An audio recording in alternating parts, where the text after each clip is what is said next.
Bonjour à tous, c'est Amaury, bienvenue chez Kite Plus. Aujourd'hui on va vous présenter la nouvelle gamme Tacoon. Je suis avec Pierre Angel, un des deux boss de Tacoon, donc il va nous présenter un peu les différences. Bon alors Pierre. Bonjour, écoutez, heureux d'être à Brest dans ce super magasin Kite Plus qui est une référence dans la région, je crois, au niveau du kite. On voit toute l'équipe que vous avez, de riders qui sont quand même assez exceptionnels. Voilà, donc la gamme Tacoon cette année c'est deux ailes freeride. On ne cherche pas à aller d'avoir des ailes très particulières qui vont nous limiter énormément dans le style de navigation. Vous avez tellement de styles de navigation après que ça ne va pas aller du tout qu'aujourd'hui nous on est sur des ailes freeride. Freeride ça ne veut pas dire qu'elles ne sont pas performantes. Attention, rien à voir. Mais quand même tu me dis deux ailes freeride, alors quelle différence entre la Furia et la Log? Alors la Furia reste dans les mêmes particularités que celle de l'année dernière qui était toute nouvelle, cette Furia. On a fait évoluer un tout petit peu, on a une arche qui est un peu plus rigide, mais dans l'ensemble ça reste la même. D'accord, une aile un peu freestyle, réactive. Réactive, mais aussi dans les vagues. Ce qu'on a remarqué nous, c'est que ce qui comptait le plus, c'est les sensations de barre, c'est les rapidités d'aile, c'est dans le comportement d'aile par lui-même qui va correspondre plus à un style de navigation, un style de personne qu'à une autre. D'accord. Et cette année, on a produit du coup la Log aussi alors. Donc on a produit la Log qui remplace la Reflex que vous avez connue. Log qui est une 3 lattes, freeride. C'est une aile qui a de la puissance, qui est assez ronde. C'est une aile qui ira très bien du débutant jusqu'au freestyler new school. Puisque Mallory est quelqu'un qui navigue aujourd'hui avec la Log. D'accord, ok. Donc, c'est une aile très stable. Ouais. Voilà, une aile très stable. Aujourd'hui les freestylers style Mallory, qu'est-ce qu'ils veulent? C'est une aile qui propose dans le coin, qui bouge pas et dessous on en voit. D'accord, alors à l'inverse d'une Furia qui est plus réactive et qui conviendra plus à des gens qui ont envie de faire de la vague ou avoir une aile plus polyvalente. En sachant qu'il ne faut pas oublier de régler une aile. Les gens règlent de moins en moins leurs ailes, c'est-à-dire qu'elles sont positionnées au départ et on ne touche plus. Que ce soit sur la Furia ou la Log, vous avez des réglages au niveau des oreilles qui sont hyper importants. Vous voulez naviguer avec la Furia à fond dans les vagues, faites le réglage le plus en bord de fuite. Et là vous allez avoir une aile qui va être ramassée. Par contre, il y a du vent, vous voulez faire du hang time, vous voulez sauter, vous voulez remonter au vent, revenez vers l'avant. Vous allez débrider l'aile, elle va respirer, c'est comme une voile de bateau, comme n'importe quelle voile. D'accord. Ça c'est important au niveau des réglages. Donc voilà, la barre reste quand même sur le même système, plus ou moins. La barre reste sur le même système, sauf le chouch va être un chouch qui va être sur le côté, qui va plus être central. D'accord. Et après, en termes de planche, du coup, c'est les mêmes noms. En termes de planche, la déco a changé. Les pannes et straps aussi, là, tu me disais tout à l'heure que au niveau de la qualité, vous avez vraiment passé un cap cette année. Tout à fait, que ce soit d'ailleurs les tissus d'aile, qui sont des tissus japonais, qui est ce qu'il y a de mieux dans le genre au niveau du SPI.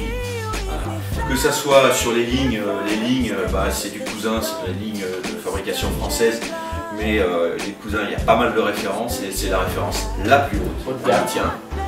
Petit détail technique aussi, n'hésitez pas, c'est comme une voiture, la direction d'une voiture, à force de s'en servir, il faut régler. Les lignes c'est pareil, au bout d'un moment, vous sautez plus d'un bord que de l'autre, n'hésitez pas à bloquer vos lignes et à les retendre. Pour qu'elles soient, parce que là vous allez retrouver une aile nickel. Très important là-bas. D'accord. Et au niveau du coup de la... Les boards, nous avons donc la source. Qui est un peu sur les standards maintenant des planches, 136-41, assez longue et assez large. Voilà, on commence à 132, 134, 136, et après on a une 145, on va dire que c'est une planche de petit temps ou de débutant. D'accord, mais vraiment là on part sur les mêmes standards, une planche... On part sur les mêmes standards, on a une planche qui est hyper active, qui a un super fort. D'accord. Ce qu'on tient aussi, c'est de faire des... On va dire la luxe va être un peu plus radical freestyle, mais ça aujourd'hui c'est une planche qui fait le PKRA avec Hugo Guillas et qui tourne en Coupe du Monde. D'accord. Aujourd'hui nous on fait des produits freeride mais qui ont une plage d'utilisation énorme. Un débutant peut acheter ça sans problème. D'accord. Et là il va avoir une plage de progression absolument incroyable puisqu'il pourra aller faire le PKRA s'il se débrouille bien au bout d'un an. Donc voilà. Donc celle-là est pas mal, et la luxe, alors les petites différences avec la luxe La luxe est une planche plus rigide, ouais. On a un chef beaucoup plus travaillé, parce qu'ici on a avec des channels, un beau double concave ici. Donc on a une planche qui est beaucoup plus travaillée, qui a un pop mais qui est plus rigide. Donc ça il faut, quelqu'un de 45 kg va avoir du mal par exemple à la plier. D'accord. considéré. Même pour du freestyle, il faudrait mieux taper dans la sauce. D'accord, là c'est une planche un peu plus, ouais, pour les personnes qui ont bien un truc qui est un peu plus dur, un peu plus dur. Voilà. Et après, en termes de surf, du coup, il y a 2 surfs cette année. Alors, il y a, disons qu'il y a un surf, il y a une gamme de surf sur les Burning Surf, où nous retrouvons la 6.2.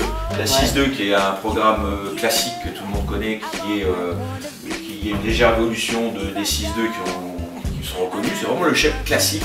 Après, la 5.8, qui est un shape aussi classique chez nous, hein, qu'on a fait évoluer un petit peu, qui n'est pas dans la même fabrication, parce que là on a une fabrication surf sur la 6.2, alors qu'on aura une fabrication sandwich type board de planche sur la 5.8.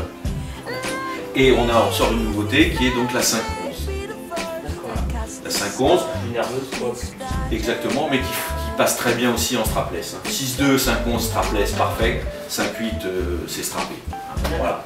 Et on a un nouveau, ça c'est un concept à lui tout seul, c'est une planche qu'on a appelée la Nose Cruiser. Donc dans le nom vous avez cruiser, c'est cruising, hein, c'est une planche on va dire où vous pouvez débuter strapless ou strapper, hein, on peut garder les inserts, ça permet d'être assuré. Quelquefois pour débuter on met un strap pour se caler avant de passer au strapless. Et c'est une planche qui a une super remontée au vent. Alors quand on dit cruising, mais avec du vent dans les vagues, ça fonctionne très bien, c'est pas des vagues de 2 mètres, on est d'accord. Il y a s'amuser. Plus accessible, c'est une planche très accessible. Voilà. Et puis dans le light wind, avec un peu de toile dans 10 nœuds, ça va bien s'amuser.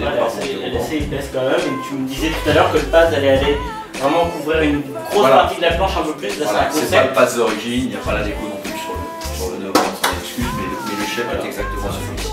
Voilà. C'est un thruster. La 6.2 est un thruster, la 5.8 un thruster, et non, la 5.8 un quattro, la 5.11 un thruster et la 6.2 un thruster. Très bien. Voilà pour la gamme. Et après sur les harnais, voilà, cette année vous avez travaillé un peu sur les harnais.